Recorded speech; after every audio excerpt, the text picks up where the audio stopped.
વાવથરા જિલ્લો અને વાવથરા જિલ્લાની જે ભારોલ જિલ્લા પંચાયત સીટ છે આ સીટના ભારતીય જનતા પાર્ટીના ઉમેદવાર જોગાજી રાજપૂત અને જોગાજી રાજપૂતની સામે જે અપક્ષ ઉમેદવાર છે આ અપક્ષ ઉમેદવારને ખરીદવા માટે ભારતીય જનતા પાર્ટી દ્વારા 25 લાખની ઓફર કરવામાં આવી, પરંતુ જે અપક્ષનો ઉમેદવાર છે આ પક્ષના ઉમેદવારે પોતાની ઈમાનદારી જાળવી અને ઈમાનદારી જાળવતાની સાથે જે ભાજપના જે નેતાઓ છે એ નેતાઓએ કહ્યું કે આ ઉમેદવારને સારા કપડાં નથી અને ચૂંટણી લડવા નીકળ્યા છે। ત્યારે બીજી બાજુ બનાસકાંઠા સાંસદ જ્ઞાનીબેન ઠાકોરનું નિવેદન સામે આવ્યું છે અને આ નિવેદનમાં જ્ઞાનીબેન ઠાકોરે આ વળતા જવાબમાં આ ભારતીય જનતા પાર્ટીના નેતાઓને શું કહ્યું તેની વિગતે ચર્ચા આ વિડીયોમાં કરવી છે।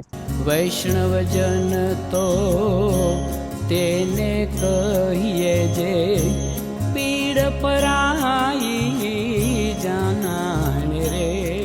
નમસ્કાર, હું છું દિનેશ ઠાકોર, નવજીવન ન્યૂઝમાં આપનું હાર્દિક સ્વાગત છે। વાત વાવથરા જિલ્લાની છે। થરાદની જે ભારોલ જિલ્લા પંચાયતની જે સીટ છે અને આ સીટના ભાજપના ઉમેદવાર જોગાજી રાજપૂત અને જોગાજી રાજપૂતની સામે જે અપક્ષનો ઉમેદવાર છે આ અપક્ષના ઉમેદવારને ખરીદવા માટે ભાજપે 25 લાખની ઓફર કરી, પરંતુ અપક્ષના ઉમેદવારે પોતાની ઈમાનદારી જાળવી રાખી અને આખરે ખરીદવાની કોશિશ કરતા આ નેતાઓ ખરીદ ન શક્યા અને આખરે તેમને આક્ષેપ પ્રત્યે આક્ષેપ કરતા એક જાહેર સભા મળી હતી। આ સભામાં જે ભાજપના ઉમેદવાર છે તેમને કહ્યું કે જે ઉમેદવાર અપક્ષનો છે તેને કપડાં પણ સારા પહેરવા નથી અને ચૂંટણી લડવા નીકળ્યા છે। આ પ્રકારનો વિડીયો વાયરલ થયો છે। પહેલા આ વિડીયોમાં જુઓ જે ભાજપના નેતા જોગાજી રાજપૂત છે તેમને અપક્ષના ઉમેદવારને શું કહ્યું તે પણ તમે સાંભળો। આ ચારેને અને અમને બધાને પણ જંગી બહુમતીથી જીતાડો।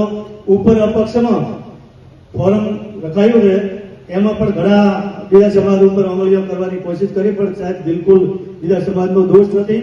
એમાં જે પણ દોષ છે, જે ભૂમિકા છે એ અમારા સમાજની છે, એમાં કોઈ જાહેર પોતું એમાં કોઈ બીજા સમાજની ભૂમિકા નથી। એ અમને ખ્યાલ છે કે ફોરમ ભરાવી છેલ્લી ઘડીએ ને બારે માણસો અમારા સમાજના હતા, એમને ઉપાડી ગયા, રાજસ્થાન લઈ ગયા, એમને જે કરવું તો કરી દીધું। ફરીથી અપક્ષ ઉમેદવાર ભાજપના એક ઠાકોર છે, એ સીધો માણસ બજારો, એને તો કોઈ ઘરે કપડાં પહેરવાય નથી અને એને એવો ઉભો કર્યો ને અને ફરીથી કે અમે તમારી સાથે તો અત્યારે બધે ધોમ મચાવે એટલે ગમે તે કરે।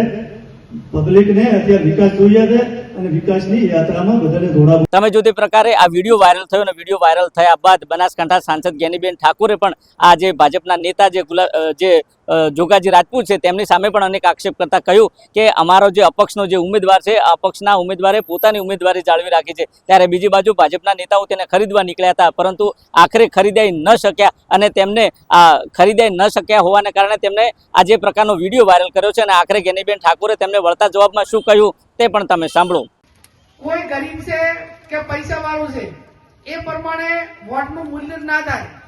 વોટનું મૂલ્ય એ બંધારણમાં એક ગરીબમાં ગરીબ માણસ હોય તો એનું એક વોટ ગણાય અને દેશના વડાપ્રધાન હોય તો એનું એક જ વોટ ગણાય। વડાપ્રધાન હોય તેનો 100 વોટ ગણાય ખરા? એક જ ગણાય। અને સૌપુરામાં વાલ્મીકી પરિવારનો કોઈ સભ્ય વોટ કરવા જાય તો એનું એટલું જ ગણાય। તો આ એક વ્યક્તિ એક વોટ અને સરખું મૂલ્ય એ આપણને ભારતના બંધારણમાં બાબા સાહેબ આંબેડકર સાહેબે આપણને આ બંધારણમાં હકો આપ્યા છે। ત્યારે સામેના ઉમેદવાર એ ગરીબ સમાજોની મશ્કરી ઉડાડે, એમને કીધું કે એમને ઘરે કપડા લેવાની પણ વ્યવસ્થા નથી અને ચૂંટણી લડે છે। તો હું એમને કહેવા માંગુ છું, ભલે સેદાભાઈ પાસે કપડા લેવાના પૈસા ના હોય પણ તમે 25 લાખ લઈને એને ખરીદવા ગયા હતા ને એ ખરીદવાનો નથી। એના માટે તો તમે જે મિલના કપડા માનો એના માટે કરી શકાય, એનું મૂલ્ય ના થાય।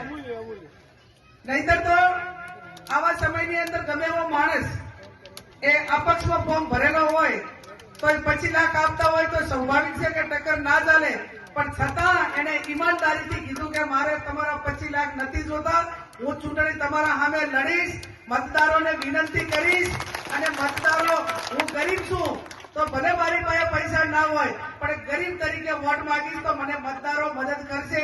આજ હું તમને લાખ અભિનંદન એટલા માટે આપું છું કે એક અપક્ષના ઉમેદવારના સમર્થનમાં લોકસભા વિધાનસભાની સભા ના હોય એવડી મોટી સભા તમે કરી છે, તમને લાખ અભિનંદન।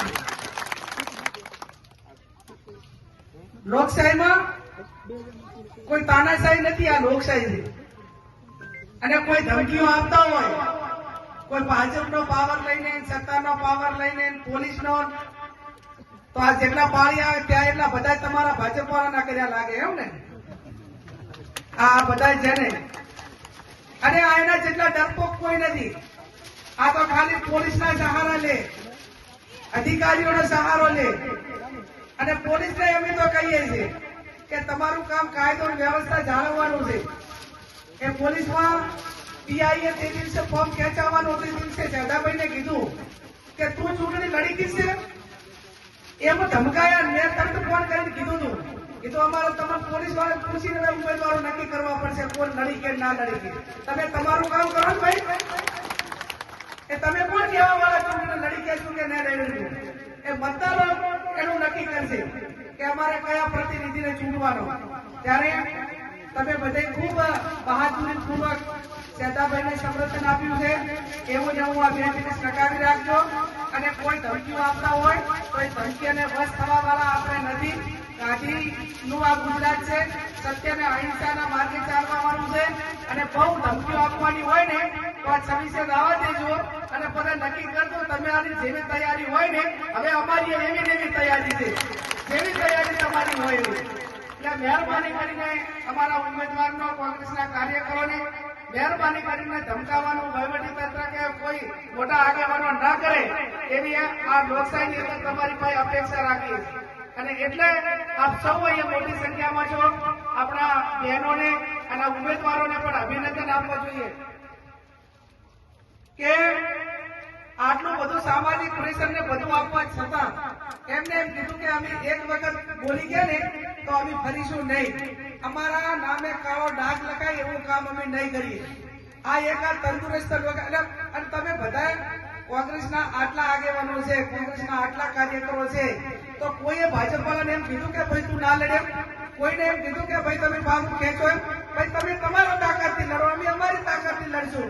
અને તમે તરીવરથી રાજ કરો છો, તમારી પાસે પૈસા છે, તરીવરથી રાજ કરો છો, તમારી પાસે પોલીસ છે, તમે બધા સહકારી સંસ્થાઓ છે, તો તમારે આજે કોંગ્રેસના ઉમેદવારો લઈ જઈને ત્યાં લડાવવા પડે તો ઢાંકણીમાં પાણી લેવાની જરૂર તો ભાજપ વાળાને. આજે એના તમ ઉપર ચૂંટણી નહીં લડી કરતા. રોજ કોંગ્રેસ વાળાને વધારે નથી હોતા કે ભાઈ આ કોંગ્રેસ વાળા ચૂંટણી લડવા માટે સક્ષમ નથી, તો શા માટે અમારા ઉમેદવારોને લેવા આવો? શા માટે છેલ્લી ઘડીએ કોંગ્રેસના ઉમેદવારોને ફોર્મ ભરાવો છો? પણ અંદરથી બધું ખોખલું થઈ ગયેલું છે. તમે જૂઠું બોલીને 1 વખત બોલો, 2 વખત બોલો, 3 વખત બોલો. આ તરીવરથી જૂઠ ઉપર જૂઠ. કદાચ એને ઢગલો કર્યો હોય જૂઠનો તો હિમાલય પહાડ નાનો પડે. અને તો એને પ્રવાહીમાં કર્યું હોય ને તો 7 સમુદ્ર ઓછા પડે. એટલું આ જૂઠું બોલવા વાળા છે. અને એમને શરમે નથી આવતો. આપણે કોઈ સામાન્ય માણસ પણ છે, આમ આપણે જૂઠું બોલીએ ને તો આપણને શરમ આવે. આ તો કલાકે જૂઠું બોલે અને જાહેરમાં બોલે પાછા. હરમ એક શકવાઈ અને શરમ કે લાજ ને. એટલે આ જૂઠા લોકોને, આ જૂઠી પાર્ટીના લોકોને બધા ઓળખી ગયા છે. હવે જે થવાનો છે, સત્યનો વિજય થવાનો છે. આ રાજસ્થાનમાં 5 વાર કોંગ્રેસ આવે અને 5 વાર ભાજપ આવે એટલે બધા ઠેકાણે હેડેલા નથી હેડતા. પણ એમને હવે સત્તાનો પાવર આવી ગયો છે. અને તરી વર્ષથી એમને બેફામ સત્તા મળી જાય ને એટલે હવે એમને અભિમાન ખૂબ આવી ગયું છે. એટલે હવે અભિમાન ઠેકાણે લાવવા માટે કરી અને આપણે કોંગ્રેસને જીતાડવી પડે. અને આ જેવો અહીંયા સેદાભાઈનું ટેબલનું બટન એ 26 તારીખે એવું દબાવો અને નીચે આપણા પંજાબના જે ઉમેદવારો છે એટલે તમારે હવે પ્રચાર કેવો કરવાનો છે? ટેબલ પંજો. એટલે એમાં જે વિભાગમાં તમે એ જિલ્લા પંચાયતમાં જશો એ ટેબલ એક જ હશે અને બીજા વિભાગમાં જશો તો અહીંયા પંજો હશે. એટલે આપણે ખાલી 2 વસ્તુ યાદ રાખવાની. શું યાદ રાખવાની? શું? ટેબલ પંજો. આ છોકરા બધા કેમ્પિંગ શીખવાડી દો. એટલે આપણે કોઈ કાંઈ એમનો મોકલાડ છે ને એ તમે જુઓ કે એના ઉપરથી નક્કી થાય છે કે એમની હાર નિશ્ચિત છે. અને એવો એ દિવસે બટન દબાવો કે 28 તારીખે પરિણામ આવે અને ભરોલ જિલ્લા પંચાયતના સમાચાર મળે એવો ઝાટકો લાગવો જોઈએ. 66 કેવીનો ઝાટકો લાગે ને એવો ઝાટકો લાગે એવો મતદાન કરો. અને તોય એમને બધાને ખબર પડે કે લોકશાહીની અંદર એ લોકો મહાન છે, મતદારો મહાન છે. કોઈ તમે ખોટી રીતે ગદ્દારી કોઈ પક્ષ સાથે કે કાર્યકરો હાથે કરીને બિંદરીક થવા તો તમને શેની બીક છે? તમે એવડા મોટા લોટ ગર્જન છો અને મોટા પૈસાવાળા મોટા કોળે ગયા છો તો પછી લોકશાહી ડબે લડી લો ને તાકાત હોય તો શા માટે ધમકીઓ આલો છો? અને ધમકીઓ આપતા તો બધાયને આવડે છે. એટલે મહેરબાની કરીને ઠાકોર સમાજના આગેવાનોને પણ વિનંતી કરું છું કે બે દાડા સેઠાભાઈને આ પ્રચાર માટે ગામો ગામ ફરી વળો, ઘરે ઘર ફરી વળો, બીજા સમાજને વિનંતી કરો અને વિનંતી જોડીને હાથ જોડીને કહો કે આ તમારો દીકરો ચૂંટણી લડે છે, એને તમે ટેબલ ઉપર વોટ આપીને જીતાડો. આવતીકાલે જે ચૂંટણીઓ છે એમાં ઠાકોર સમાજ ભેગો રહેશે એમ કહીને બધાને વિનંતી કરીને વોટ માંગો, જેથી કરીને તમને કોઈ બાજા નહીં મૂકી. આ તમામ સમાજો, દલિત સમાજ, રબારી સમાજ, ચૌધરી સમાજ, બધા સમાજો સેઠાભાઈની સાથે છે. માત્ર આપણે તો શું કરવાનું છે? હલ્લે હલ્લો કરીને એને મતદાન મથક સુધી લાવવાનું છે. અને 26મી તારીખે પહેલા 7 વાગે એવી લાઈન લગાડો કે સામે જોતા જ પરસેવો સુધે. એક તો મોડાવો છે એટલે પરસેવો સ્વાભાવિક છે, પણ આમ લાઈન હોય એટલે અમને લાલ પૂછવા કે સેઠાભાઈના ટેકેદારો, સેઠાભાઈના મતદારો છે, અને 12 વાગ્યા સુધી તો ભૂકા કાઢી નાખો. એવું મતદાન કરો, એવું મતદાન કરો કે 50 ગામ, બીજા 20 ગામની અંદર મેસેજ આવવો જોઈએ કે આ સંપ્રદાય કચાઈને વોટિંગ એ સેઠાભાઈ માટે કર્યું છે. અને એટલા માટે કરીને અહીંયા જિલ્લા પંચાયતની સીટમાં આપણા જે ઉમેદવારો છે એને મેં કીધું એ પ્રમાણે કોઈ પણ તમને ધાક ધમકી આપે તો અડધી રાતે હું, ગુલાબભાઈ, ભરત, આપણા ભાઈ પ્રધાનભાઈ, કોંગ્રેસની આખી ટીમ અડધી રાતે ફોન કરજો. તમારા વચ્ચે આવીને ઉભા રહેશું, અમે તમારી જોડે વફાદારીથી કામ કરશું અને તમને કઈ દે એકલા નહીં રાખીએ, તમારા પડકે રહીને તમારું નાના મોટું કામ કરશું. એ જ અપેક્ષા. તમે જો તે પ્રકારે જે બનાસકાંઠા સાંસદ જ્ઞાનીબેન ઠાકોરે છે, આ જ્ઞાનીબેન ઠાકોરે આ જે ભાજપના નેતા છે, નેતાને વળતો જવાબ આપતા કહ્યું કે જે પ્રકારે ભાજપના નેતાઓએ ઉમેદવારી નોંધાવવા બજારમાં નીકળ્યા છે, લોકો જોડે મત માંગવા નીકળ્યા છે, પરંતુ ક્યાંક ને ક્યાંક લોકો તેમને ધિક્કાર આપી રહ્યા છે અને આખરે આડકતરી રીતે જે અપક્ષના ઉમેદવાર છે તેને ખરીદવાની કોશિશ કરે છે અને 25 લાખની ઓફર કરી, પરંતુ આ ઉમેદવારે પોતાની જે ઈમાનદારી છે ઈમાનદારી જાળવી રાખી અને ઈમાનદારી જાળવી રાખતાની સાથે આખરે આ નેતાએ આ પ્રકારનું નિવેદન કર્યું છે. જોઈએ આવનાર સમયમાં બારોલ જિલ્લા પંચાયતની જે સીટ છે આ સીટમાં કેવા પરિણામ આવે છે તે તો આવનારો સમય બતાવશે. દિનેશ ઠાકોર, નવજીવન ન્યૂઝ, વાવ, થરાદ.